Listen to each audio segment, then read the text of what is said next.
Assalamualaikum warahmatullahi wabarakatuh. Waalaikumsalam warahmatullahi wabarakatuh. Saya ucapkan terima kasih kepada Bapak Imam Kepala Sekolah dari SDN 2 Raja Salak, Kecamatan Kadungora ini yang senantiasa berkenan menjadi partisipan saya dalam penelitian yang sedang saya lakukan dalam menyusun tesis, di mana tujuan daripada kegiatan yang saya lakukan ini adalah untuk menganalisis strategi alternatif apa yang seorang kepala sekolah lakukan dalam mengimplementasikan kurikulum Merdeka terkait dengan kesenjangan sekolah. Siap. Ya. Baik Bapak, menuju ke wawancara saja. Untuk poin yang pertama, bagaimana pemahaman Bapak mengenai konsep daripada kurikulum Merdeka, kemudian apa perbedaan utama dengan kurikulum sebelumnya? Baik. Untuk konsep kurikulum Merdeka serta perbedaan utama dengan Kurtilas atau KPK atau KTSP, kurikulum sebelum Kurmer tersebut, banyak perbedaan yang sangat mencolok. Konsep Kurmer lebih menekankan kepada kebebasan kepada peserta didik untuk belajar. Kemudian di Kurmer juga mengutamakan otonomi sekolah untuk menentukan metode pembelajarannya sendiri gitu, dalam rangka pengajaran untuk memenuhi kebutuhan siswa oleh para guru. Kemudian terdapat juga pembelajaran yang lebih berbasis kepada proyek, jadi kemandirian dan keberagaman antar siswa. Sedangkan di kurikulum sebelumnya, terutama Kurtilas kan lebih pendekatan kepada tematik. Kalau yang Kurmer kan pendekatannya kepada berbasis proyek gitu. Mungkin itu saja. Ya. Kemudian untuk pandangan mengenai keefektifan kurikulum Merdeka itu seperti apa menurut Bapak? Apakah ada faktor pendukung atau penghambat dalam menerapkannya gitu? Efektivitas implementasi Kurmer sendiri sampai sejauh ini cukup efektif, tapi pada kenyataan di lapangannya masih bisa dibilang jauh dari sempurna gitu. Tapi udah cukup efektif untuk memenuhi kebutuhan belajar anak ketika guru mampu menerapkannya gitu. Cuma di sini kan lebih kepada guru lebih leluasa dalam mengelola kelas gitu di Kurmer mah. Sedangkan aset dan modal utama sekolah itu lebih kepada menjadi pendukung utama gitu. Jadi SDM, sumber daya manusia, gurunya merupakan modal utama di situ. Dan penghambatnya sendiri, dari sekian banyak guru masih ada, bukan masih ada ya, jelas yakin lah tiap sekolah guru yang masih ortodok gitu. Jadi masih yang penting mencapai KKM, yang penting pembelajaran materi sampai gitu. Serta kesiapan guru dan siswanya jadi penghambat. Guru banyak yang belum siap dari tematik ke Kurtilas gitu. Siswa yang terkaget-kaget dengan metode pembelajaran yang berubah. Mungkin itu penghambat. Iya baik Pak. Kemudian Pak kan Bapak sebagai salah satu jebolan dari program guru penggerak gitu ya Pak ya. Bagaimana pengalaman dan pelatihan dari guru penggerak tersebut membantu Bapak dalam implementasikan kurikulum Merdeka? Dari program guru penggerak, wah banyak sekali ilmu yang sangat berharga, bahkan sangat bermakna ketika diterapkan langsung di realita lapangan. Salah satunya yaitu dengan memahami nilai dan peran guru penggerak. Ketika diterapkan, maka akan mampu menjadi pemimpin pembelajaran gitu. Sangat membantu sekali gitu, terutama dalam nilai kolaborasi dan kepemimpinan serta mandiri. Di situ mungkin yang paling sangat berharga di program guru penggerak. Kemudian ketika Bapak memperoleh ilmu dari guru penggerak, kemudian diimplementasikan di sekolah, bagaimana Bapak membimbing, kemudian menginspirasi dan memotivasi para stakeholder yang ada di sekolah agar terlaksana dengan baik kurikulum Merdeka ini? Jadi selain sebagai inspirator dan motivator, kepala sekolah juga hendaknya menjadi fasilitator dalam rangka memenuhi kebutuhan guru. Jadi dalam rangka memenuhi kebutuhan guru itu berbeda-beda gitu. Ada guru yang sudah siap, ada guru yang masih nol, ada guru yang belum mampu, atau bahkan ada guru yang menolak. Jadi di sini sangat peran kepala sekolah diperlukan untuk memahami dulu karakter guru tersebut dan membimbing mereka agar mampu mengimplementasikan Kurmer tersebut. sangat baik sekali Pak, yang bagus sekali, fasilitator yang paling utama Ya, ya.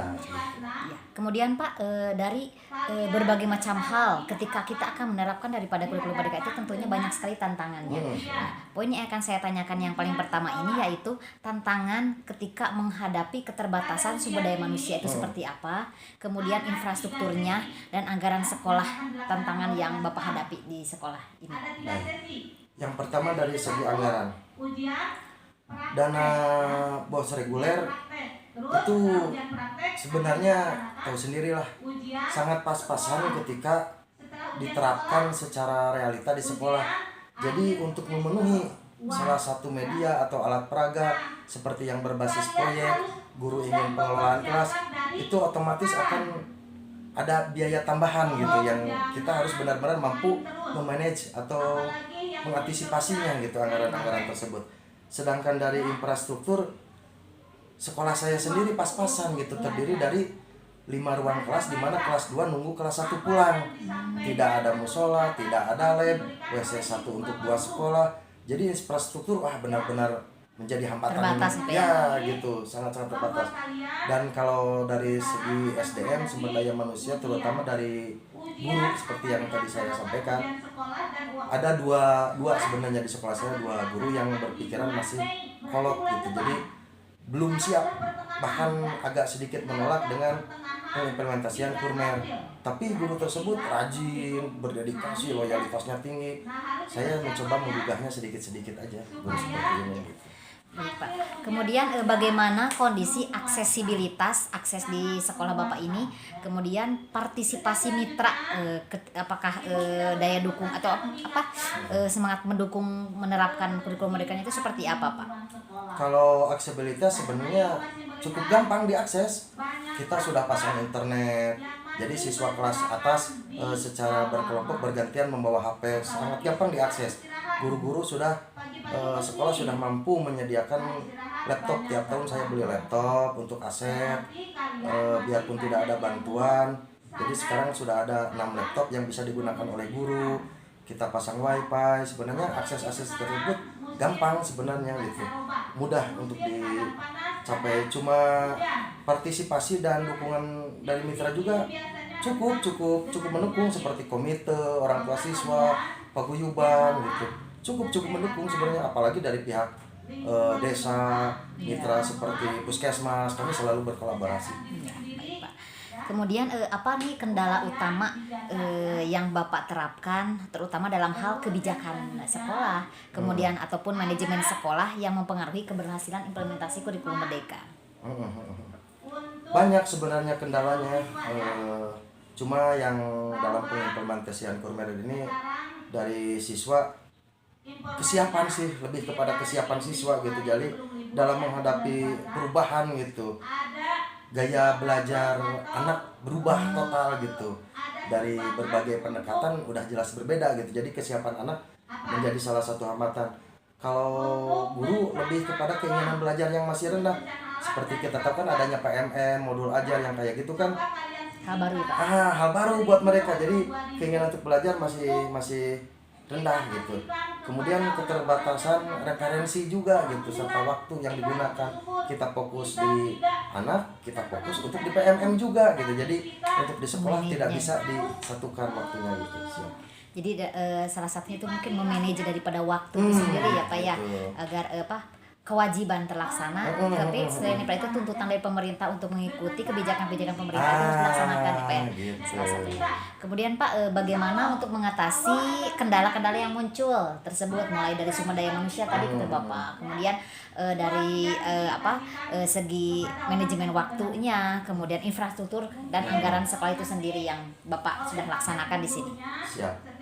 Yang pertama, secara bertahap saya sendiri memotivasi gitu, bahkan langsung kepada siswa, kunjungan minimal seminggu sekali atau sebulan 2 kali kunjungan kepada kelas-kelas gitu, sekalian observasi atau monitoring keberadaan guru, pengelolaan kelas, memotivasi siswa juga terhadap perubahan-perubahan tersebut, memotivasi guru agar keinginan belajarnya meningkat.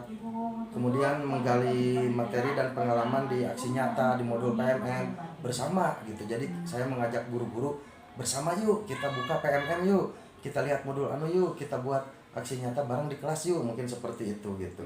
Sedangkan untuk menutupi kekurangan anggaran tersebut, alhamdulillah sedikit tercapai, nggak terlalu banyak. Jadi ada aset tambahan gitu dengan menggali kekuatan modal dari paguyuban atau orang tua siswa gitu. Jadi kami punya mitra beberapa bos kantong kalau di sini disebutnya. Mereka para pengusaha tas gitu. Dalam menutupi kekurangan tersebut, kita bisa berkoordinasi dengan mitra tersebut. Kemudian Pak, bagaimana strategi Bapak dalam mengoptimalkan keterbatasan tersedia di sekolah itu Pak? Yang pertama, pantang menyerah. Untuk menjadi seorang pemimpin pembelajaran gitu, mau tidak mau jangan ada kata menyerah gitu.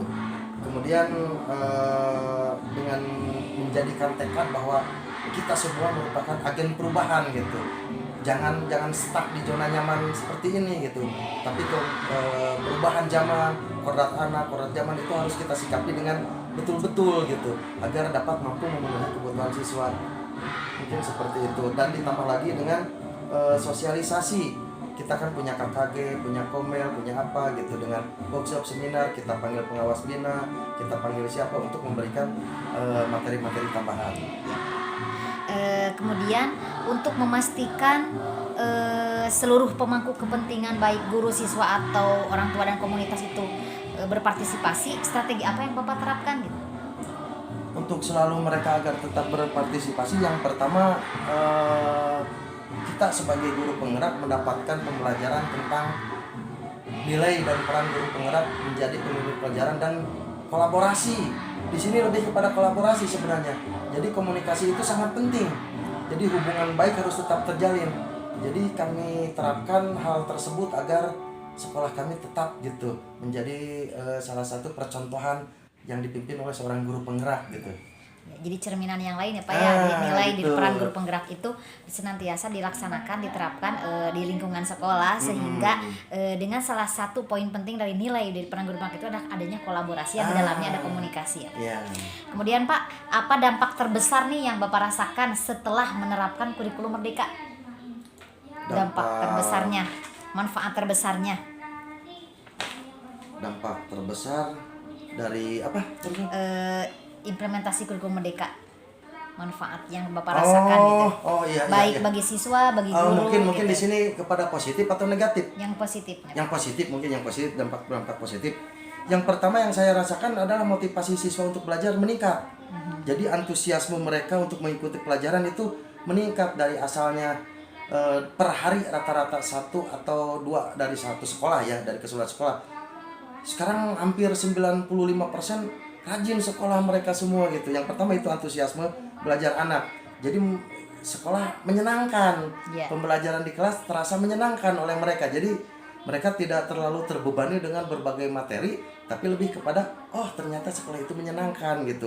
Itu salah satu dari implementasi Kurmer, dampak positifnya gitu.